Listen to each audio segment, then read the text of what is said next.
Hello, and thank you all for joining us again for our Workforce Wednesday series. I have Mr. Brent McClain with us. He is the principal at Stubblefield, Yes, and he is also one of our newest board members that joined our team. So we appreciate him for one serving with us, but also taking the time out of his day to come sit absolutely. with us.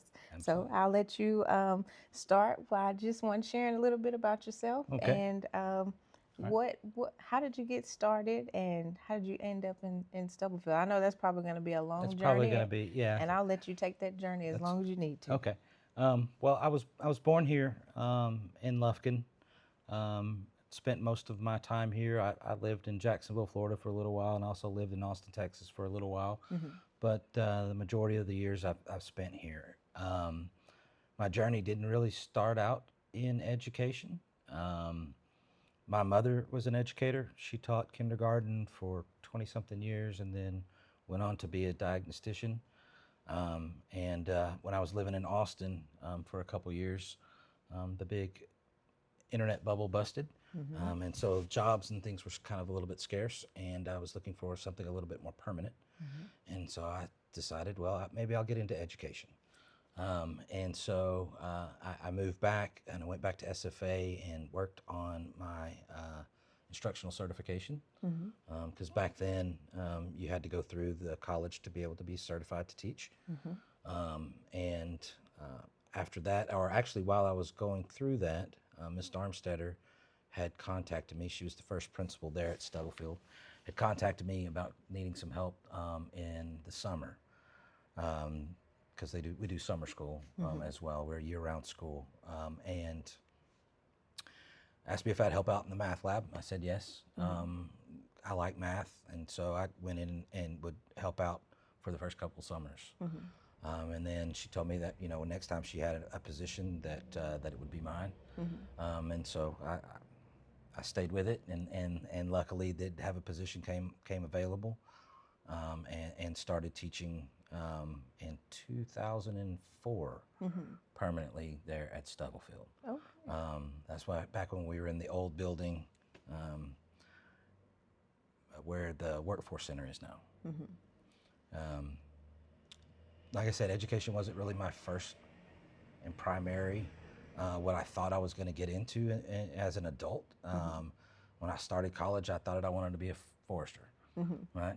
Because I like the outdoors. I wanted to be outside. I didn't want to be behind a desk, and kind of started looking at that, and then quickly changed and decided no, I wanted to be business.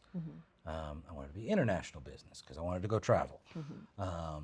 And then I realized that was going to take me longer in school, and I was ready to get out of school. So I changed and decided I was going to do marketing. Like I said, and I went and did that in Austin for a couple years until that happened, and then switched back, and then kind of began my educational career. Okay. It's kind of really how that all that got started. Well, it's wonderful to have someone that'll reach out to you and say, "Hey, I have a little something for you to do," Right. and then that gives you a chance to one, they can kind of monitor you and see how well you do, Right. and then see if it's a good See if opportunity it's going for to be you. something that actually fits and works. Absolutely. And like I said, and I really enjoyed and still enjoy working with kids.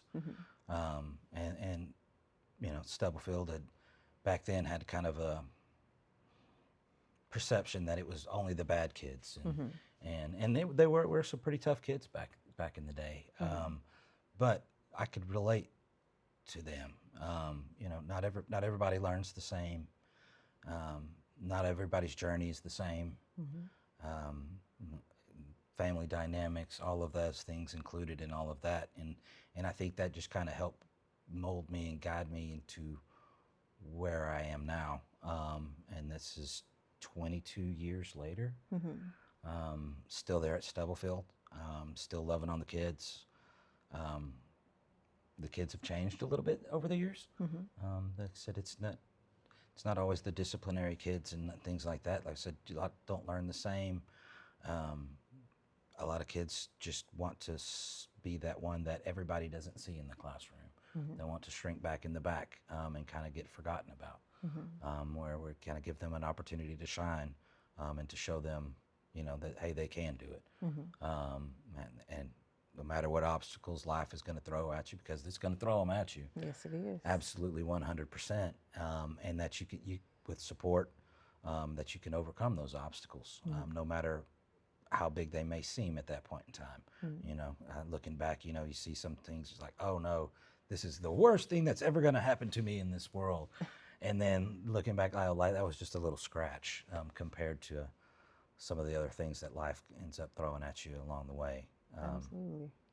And you mentioned something very important, support.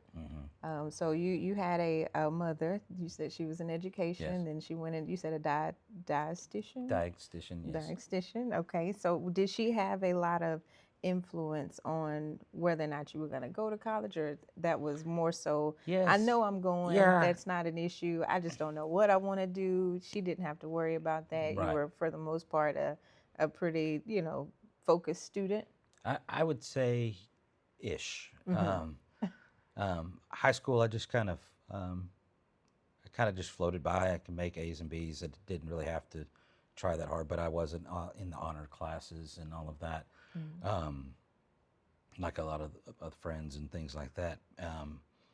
You know, my mom was still living in Florida at that point in time when I'd moved back with my dad, and then my senior year, my dad left, and went to Houston and then out to California. So I was just kind of here by myself, or with my grandparents is kind of who I had moved in with while I was going to Angelina College.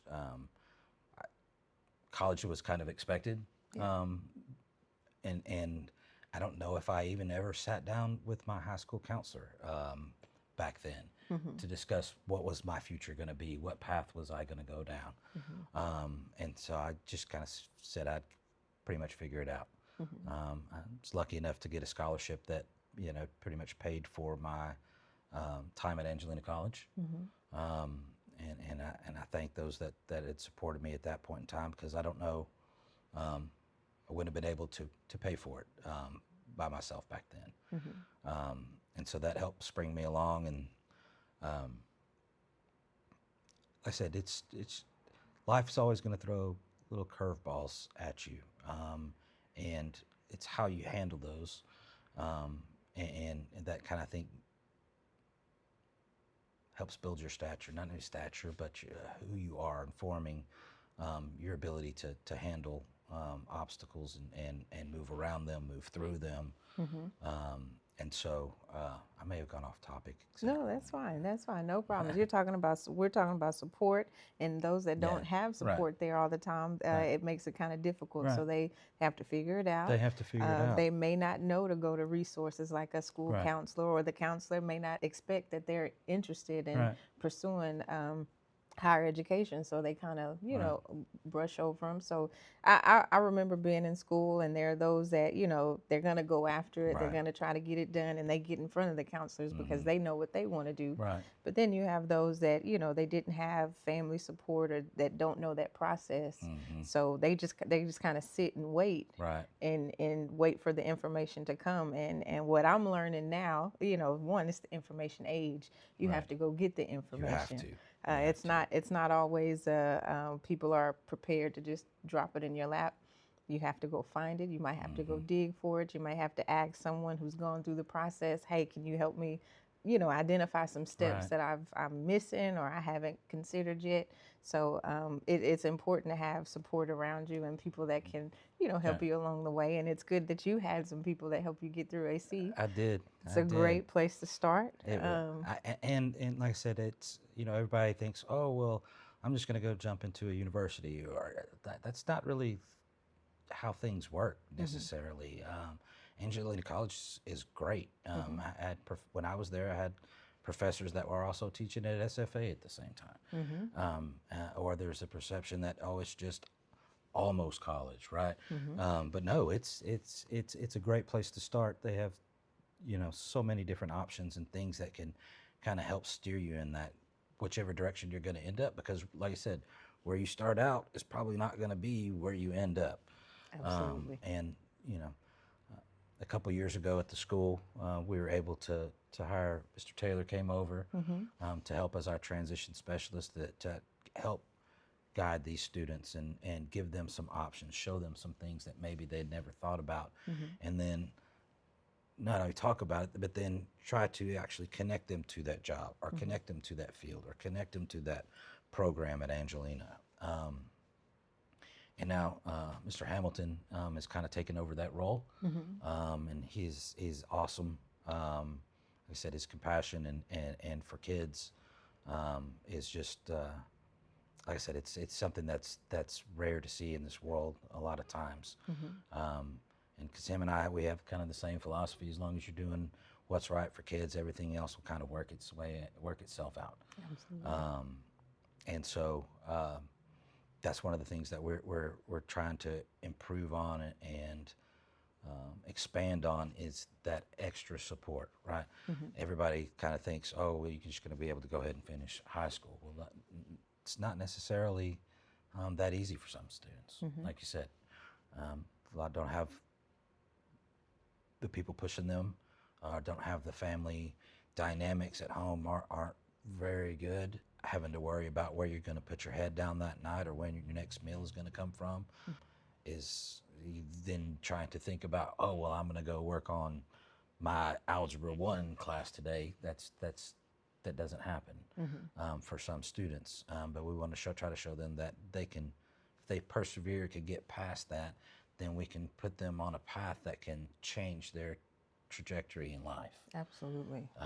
And that's really what it's about, is changing, trying to change their lives, and giving them options, to show them there are things out there. There are people that care. There are going to be people that are going to do what they say, right? Say what you mean. That's do what you say. And so we try to practice that and live by that at Stubblefield, and I try to do that in my own personal life. If I try to tell you I'm going to do something, or I'm going to be there for you, then I'm going to do whatever I can to do that. Absolutely. And that commitment, having people around them that can depend on, Right. that can help them follow through, is also beneficial. I'm aware that, not having people to help you, not just share the information, but help hold you accountable through that process. Right. I think Stubblefield does a good job. And you mentioned it earlier off camera. If they're not taking it seriously, you don't shut the door. You leave a little crack open just in case they're ready to come back and be present and take full advantage of somebody that's willing to help them be accountable to their goals. Right. So that's wonderful to, I love Stubblefield. I love Stubblefield's mission. I'm grateful that we've been able to get connected and work together. We've had plenty of Stubblefield graduates come through our program, our training programs, and it's been beneficial to see that they recognize that, not only is the school or the education system willing to come up with an alternative for them to get their diploma, but the community is willing to try to provide those supports, whether it be Mosaic Center, Men's Field House, Workforce Center, things of that nature. So we really appreciate being able to work with all these organizations to help support these kids and help them understand that there are resources that are out there. Right. And it's not all just, handing them funds, but getting them to see bigger picture. Don't give up when it's hard. Right. Again, it's not linear. So take the time, hit your head, learn the lessons, find the mentors. Right. I wanted to ask you, so what did you get your, you said you got your degree in instruction and... So my original degree was in marketing. Marketing, okay. So I have a bachelor's degree in marketing. And then I had to go back into it was called the PBIC, Post-Bachelor Instructional Certification Program. Okay. Through SFA to get my teaching certificate. Okay. And then after teaching for a few years, it's like a few years, about 10 years, I decided to go in and work on my principalship. Okay. And so I went through a grant program that helped out a lot through the Gear Up program, and went back through SFA, through the master's program, and got my master's in educational leadership, and then continued teaching for a while. I I applied for a couple positions at some principals or assistant principal positions, and just it didn't seem, the fit wasn't right for me. Because I really, like I said, I really enjoy working with our students. It's the ability to have that one-on-one time and to really build that relationship and build that rapport with students. It was something that I didn't think I was going to be able to find anywhere else at that time. And so I stuck with it for a while, like I said, and then I had some other principals come and offer me jobs, and I just felt like Stubblefield's where I needed to be.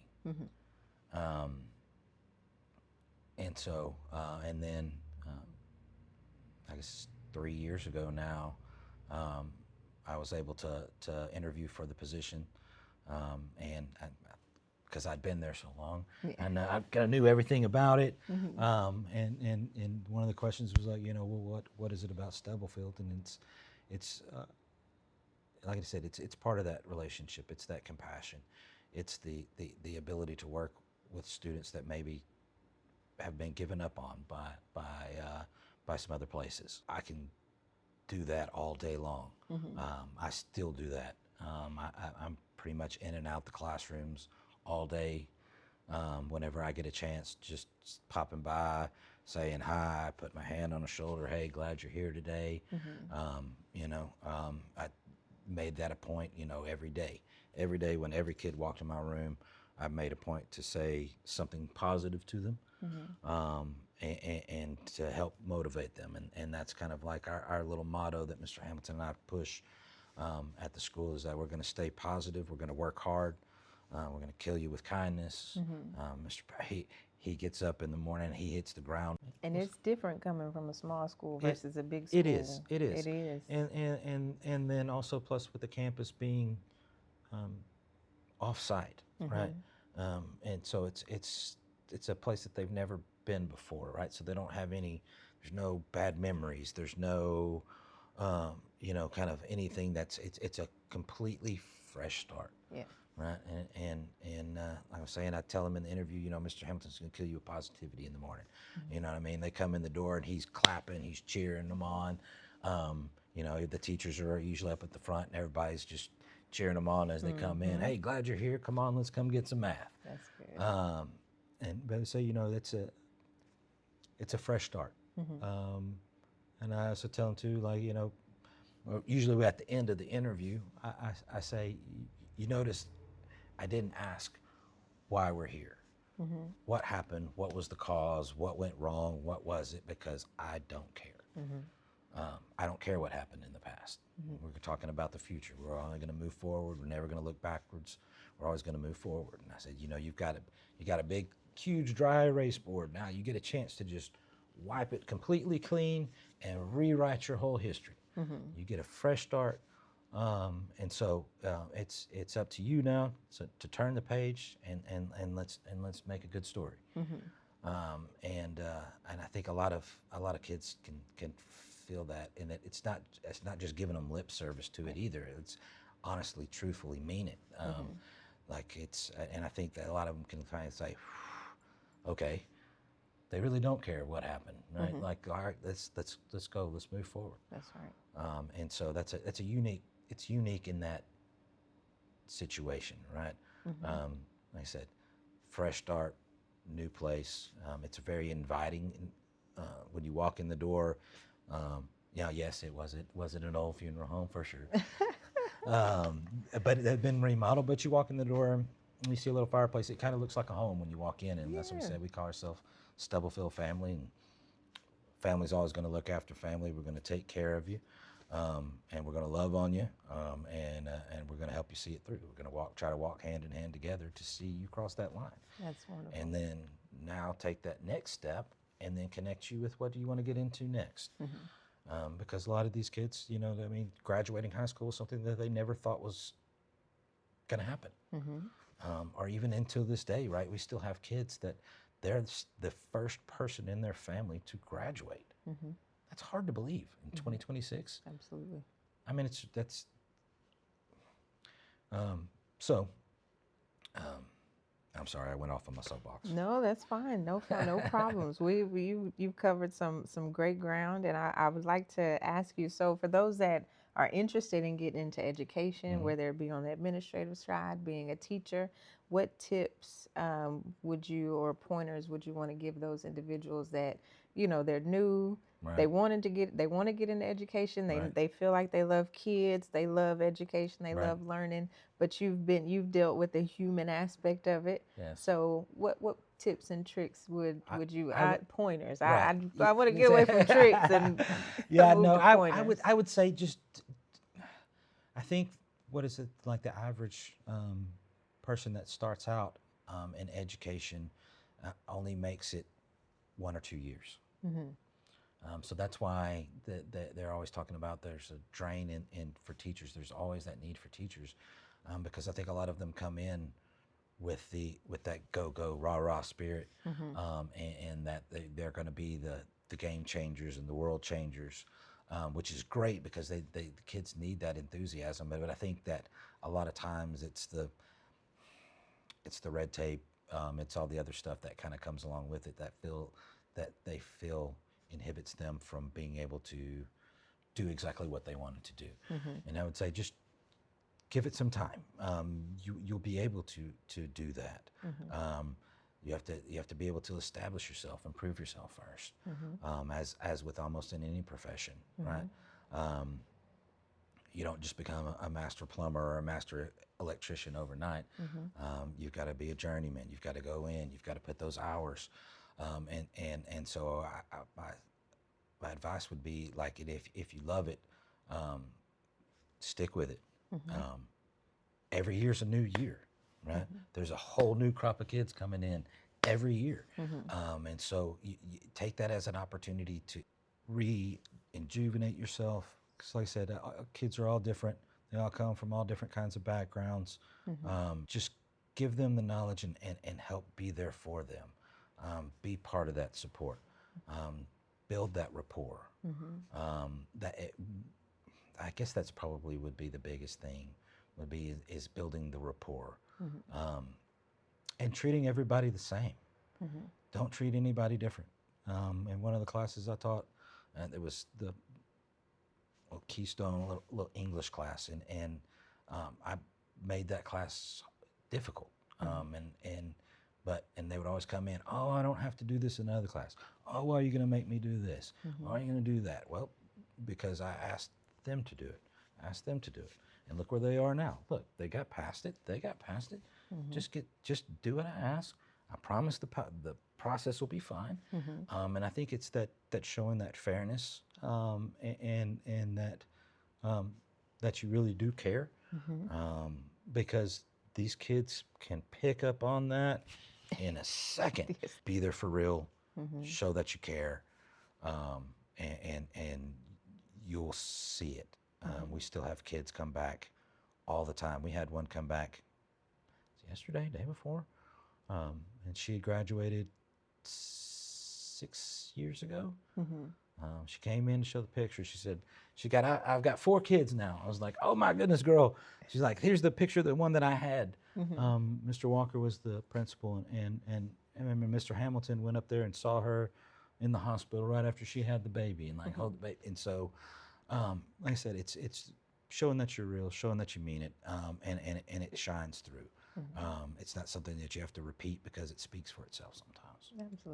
Absolutely. I appreciate you for sharing. Absolutely. For those that are interested in getting into education, Brent McClain, the principal there at Stubblefield, he had some great insight that he has just shared, and he's spent some time in education, so he's been around the block, and he knows what he's talking about. So if you're interested in education, interested in working with kids, unsure about what you want to do or how you want to find your way into that door, one, you can always, I'm sure, reach out to Brent and ask him questions directly. I'm sure he's willing to be a great mentor to you.